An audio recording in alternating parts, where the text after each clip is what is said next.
What is going on, everyone? Welcome into Bayou Bengals football. So we're just less than 24 hours from kickoff between LSU and Florida State. It's going to be a big one in Orlando. So Brian Kelly was on, I think it was SEC Now or ESPN. He was interviewed. Forget exactly by who. I was either at SEC Now or ESPN. And Brian Kelly was talking about, what's the key to stopping this. He said, what's the key going to be to stopping Jordan Travis in this Florida State offense? I think he had an excellent point. He said, you really want to know, he's a hard guy to stop when you don't know what he's going to do. And what he means by that, their plan of attack to stop this Florida State offense is going to need to make Jordan Travis in this Florida State offense one-dimensional, meaning they're going to have to try to take away the run and create obvious passing situations. They're going to try to limit him from scrambling. Obviously, if they are taking the run away, his scrambling probably is not going to be as effective. But stopping the run. Brian Kelly, a full believer in stopping the run.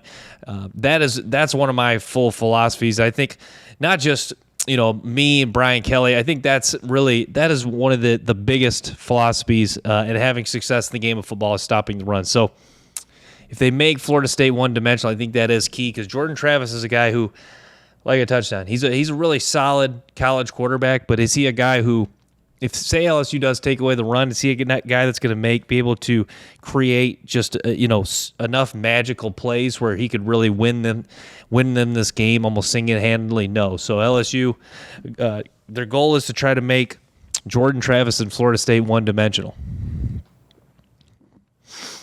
LSU, some of the other things he was asked, about Jayden Daniels just said, like a lot of people have said, he's more comfortable in the offense now. He's got a chance to go out and win a big game, and was asked.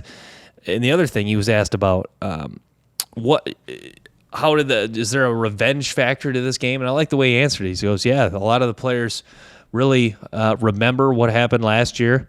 They had a chance. They started to execute late in that game. Had a chance. Had a blocked extra point is what cost them the game. So, LSU and Brian Kelly, an opportunity to make amends to last year, get a win in week one. It's always just a better look when you get that 1-0 look, 1-0 record, as opposed to 0-1 is just a really tough. It's really tough to look at. You see the 0-1. It's a lot harder it's a lot harder heading into practice than next week when you start 0-1. But LSU, the resilience to really rebound and build a good season even after starting 0-1. So this year, you got to believe that the 1-0 start, it could really bring it could really be even that much. Or really bring, boost confidence even that much more so, the 1-0 start. So, LSU, chance to start 1-0 and a chance to be really confident getting a win against Florida State. So, let's talk about other guys who could emerge in this game. So, odds are there's going to be a surprise guy who emerges. In big games like this, it always happens. So, Florida State and LSU. For Florida State, I'm leaning Destin Hill, true freshman wide receiver, really talented guy, a speedster, guy that can really excel in the slot, good after the catch, guy that has just a really good all-around skill set in game. So Destin Hill is a guy I'm leaning for Florida State. For LSU, I'm leaning towards Andre Sam. Andre Sam, I went back and watched some of Andre Sam's high school highlights because it's kind of harder to you really have to dig to see some of his college tape. And this was a guy who was a tremendous athlete coming out of Iowa High School in Louisiana. And what I loved about Andre Sam is he can recognize plays, he can create interceptions. Guy is just a fearless hard hitter. Guy that just he looks like football really has a passion for getting out there and playing football. It looks like the game just means a lot to him. And to me, this is what why the transfer portal is helping LSU so much, because not only are they getting high-end players, incoming freshmen who are really highly touted, who are just good football players, they're also getting guys in the transfer portal who, like Andre Sam. I'm not sure if he grew up an LSU fan, but he's from Louisiana. And he's a guy who just it looks like he's got a passion for the game, and a guy who's back playing in his home state, and a guy who really is a good all-around player who, that's what I talk about. The transfer portal, I think, can really make amends to teams. I think that's the case for the transfer portal, helping the rich get richer, because you look at like USC can't get every kid in California, or even sometimes the Los Angeles area, and LSU can't recruit every kid in Louisiana. But if you missed on them, you can keep an eye on how their career kind of goes. Andre Sam, nice things at Tulane and Marshall. Now he's an opportunity at LSU in a big-time moment, a guy who, it appears he could be a big-time player, and this is a big-time moment tomorrow night against Florida State. So keep an eye on Andre Sam. He's wearing number 19 for the Tigers. So Major Burns, Greg Brooks, I think are the two guys who are going to get the nod at safety, but you got to believe that LSU is going to find a way to get this guy on the football field. Hopefully they'll move him a little closer to the line of scrimmage where he can blitz off the edge. He can create tackles for loss. He can get after the quarterback and create sacks. So watch out for number 19, Andre Sam, tomorrow night for LSU. Logan Diggs, too. Logan Diggs, to me, with Goodwin potentially not playing, with John Emory out, Logan Diggs, to me, that's the thing. Is as much as we talked about this running back depth chart, quietly Logan Diggs is just by default moving up the depth chart. And I assume Josh Williams starts the game, but is Logan Diggs the next guy they call upon to go out there? So keep an eye on Logan Diggs, running back, transfer from Notre Dame, will play, obviously playing for LSU this year. Diggs has a chance he's got a skill set. When you watch him, ability to run with patience, can hurdle people. He's a better athlete than I initially thought, can run with some strength and some power. So I think that he has an opportunity in this game to be that guy that LSU really needs. Just, to me, you could argue Logan Diggs is probably the most complete running back on the LSU roster. And what I mean by that is, like, Williams is kind of that tough, experienced guy, scrappy, competitive, get after it type of guy, leader, veteran guy, maybe not the best all-around athlete, not the biggest, most physical guy, but, he brings that leader, veteran presence, competitiveness. Diggs just a guy who, I think he can bring that leadership. I'm not sure what his leadership is, but I think he brings that competitiveness, the high-end upside with his athleticism, size, power, and then Goodwin, kind of not a true scat back. I think he can run between the tackles, but a little more kind of towards that scat back. And then Noah Kane, kind of more of the power between the tackles, goal line back. So you can make a case that, with all that being said, Logan Diggs probably is the best all-around back. And in a game against a really high-end level opponent like Florida State, your most complete running back might be your best weapon in a game like this. So keep an eye on Logan Diggs in this football game. He's got a chance to make an impact, and hit with his all-around skill set, he could have a really nice game. So another guy that can emerge is Aaron Anderson. So we talk about Aaron Anderson on this channel quite a bit. If you remember, Aaron Anderson, a transfer wide receiver from Alabama, big-time recruit coming out of high school. I read that he had one scout compared him to Jalen Waddle, so fitting that he would initially commit to Alabama knowing that. But I think what stands out about with Aaron Anderson is his ability in the punt and kick return game. So in a game like this, you're obviously looking for, field position is going to be crucial. Who wins the field position battle may not give you a major edge in this game, but it'll certainly give you a slight edge at the least. So Aaron Anderson, keep an eye on him. Does he have one big punt return in him? Does he have one big kick return in him? Keep an eye on him in this game. And when he does come into the game, how do they utilize him in the slot? Do they give him the ball in end arounds? Do they do what Mike Denbrock says? Do they get the ball in his hands quick, maybe on a screen or a quick slant where he can get the ball in his hands and turn upfield looking ready to make a defender miss? So watch out for Aaron Anderson in this game. Former transfer wide receiver from Alabama, got a chance to make an impact, not only in the special teams return game, but also on offense as a wide receiver as well.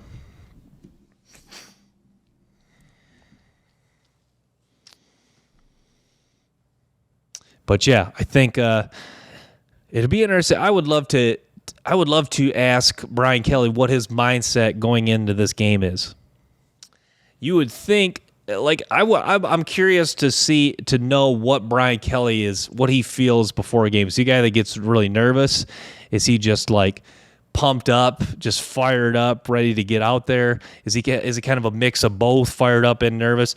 I'd be interesting. I would love to know the answer to that question of what his mindset is before most games, and not just that, but his mindset before this game.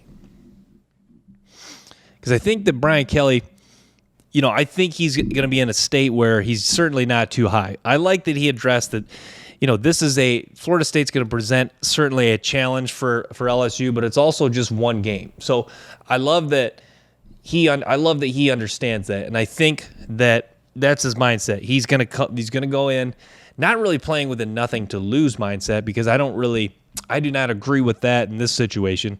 That honestly maybe is not the best case unless you're UT Martin against Georgia today. You can have the nothing to lose mindset, but a mindset where, yeah, if we lose, this isn't the end of the world. But I think it's a mindset where let's play hard, let's play focus, let's play loose.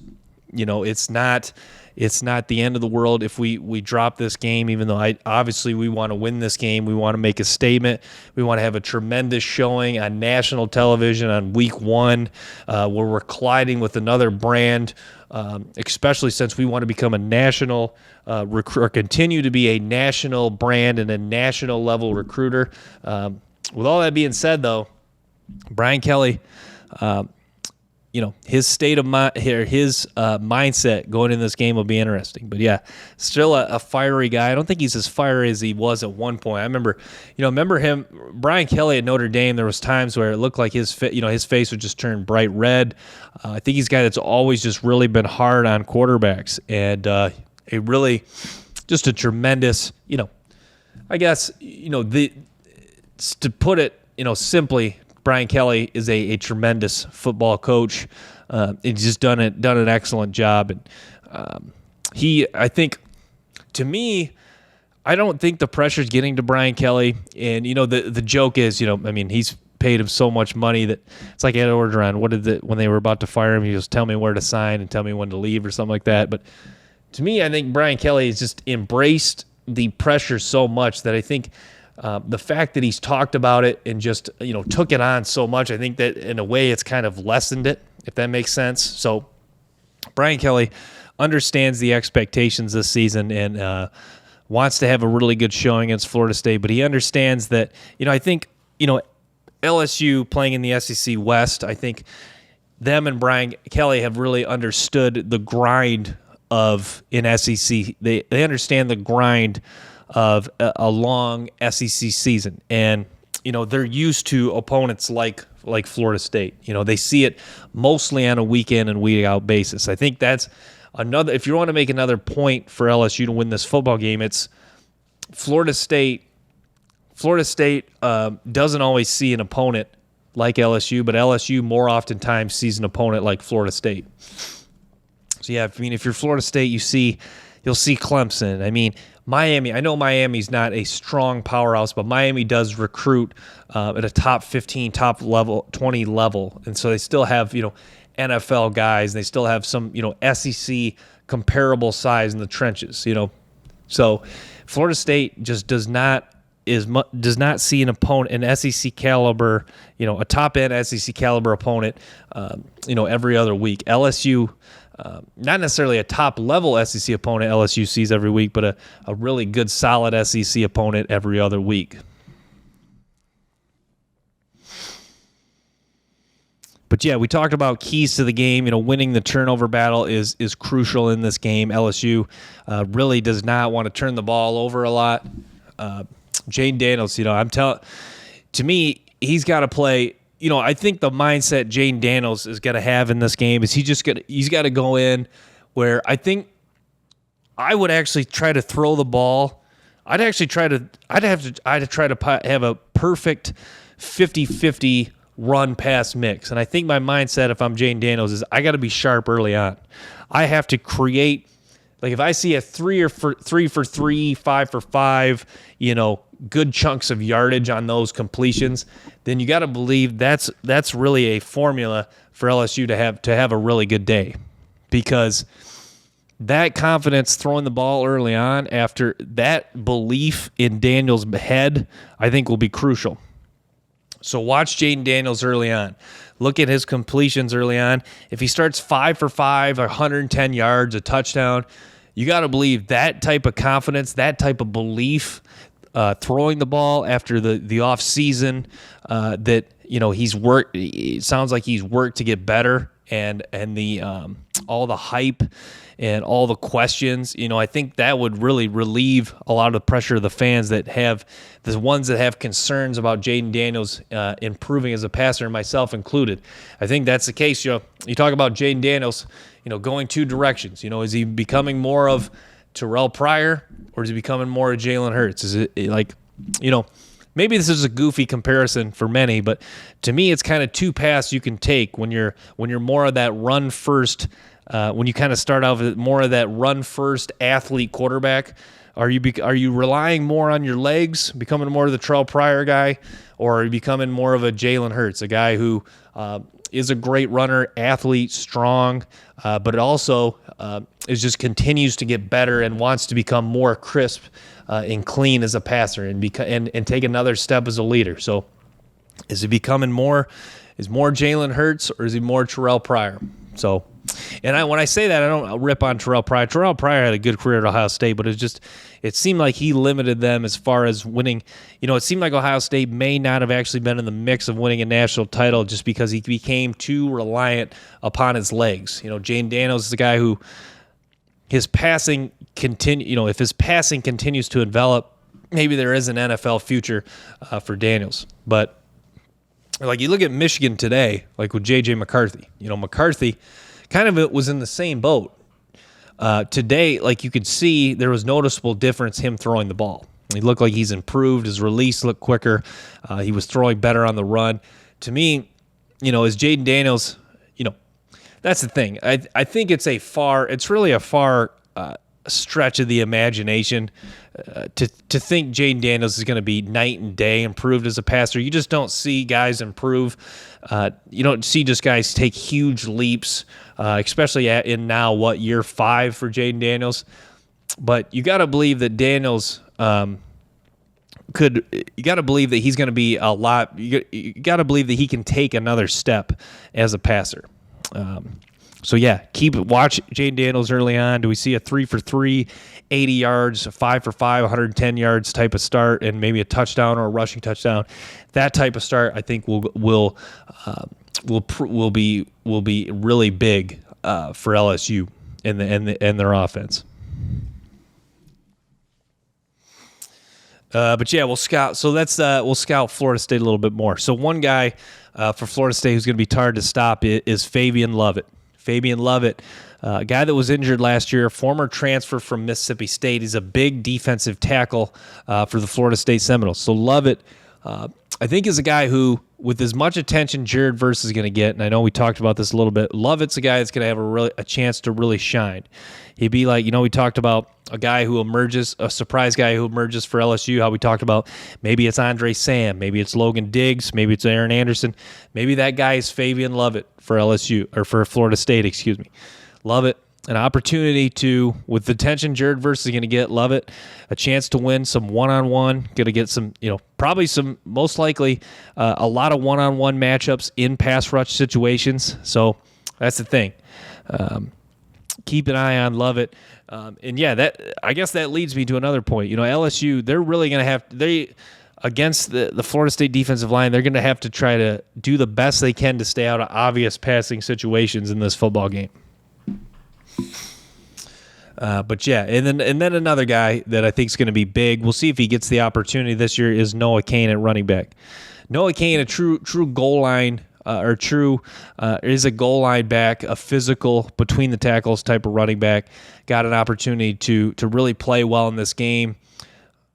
Shows the ability to finish touchdown runs with power. So yeah, keep an eye on Noah Kane. So much depth for LSU at running back. Noah Kane, another guy on that list of running backs capable of having a nice game tomorrow night against the Seminoles. But yeah, more guy. Mason Taylor. Mason Taylor is going to be big in this game. Mason Taylor he really stepped up last year against Florida State.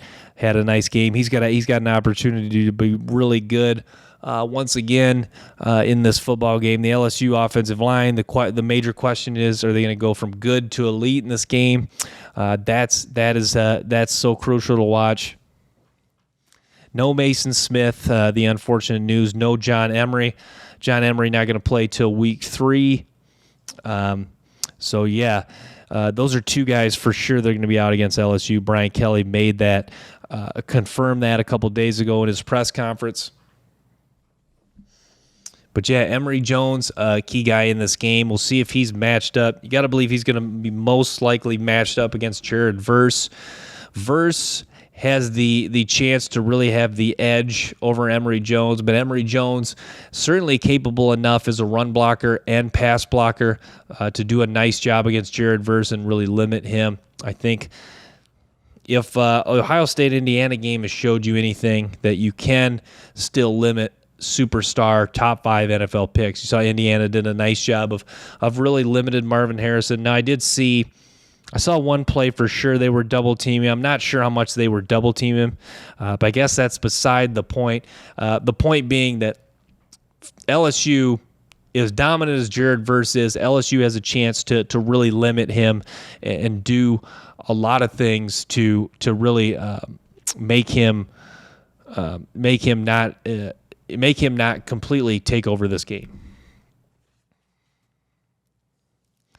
But yeah, for Florida State, a guy we haven't really touched on, Trey Benson at running back. Benson, big physical running back, and he's a guy with certainly an NFL future. And they're talking the Ohio State-Indiana game. Aaron Casey was a linebacker for Indiana who had a really big game against Ohio State. To me, it was Nussmeier or Danielson on the call made a really good point that if you're an NFL draft prospect, it's these games that the scouts really watch. They watch these big college football games. So, to me, Trey Benson in the mix right now. A lot can change, but Trey Benson in the mix is one of the top NFL draft eligible running backs. He's got an opportunity to, in this football game, to go out against a really good LSU defense, tape that'll be shown quite a bit, and have a really big game. And if he's out there breaking tackles, running with physicality, really being a game changer, difference maker, X factor, whatever term you want to make for an impact guy that really helps Florida State win this game, then you got to believe that'll continue to make his draft stock rise.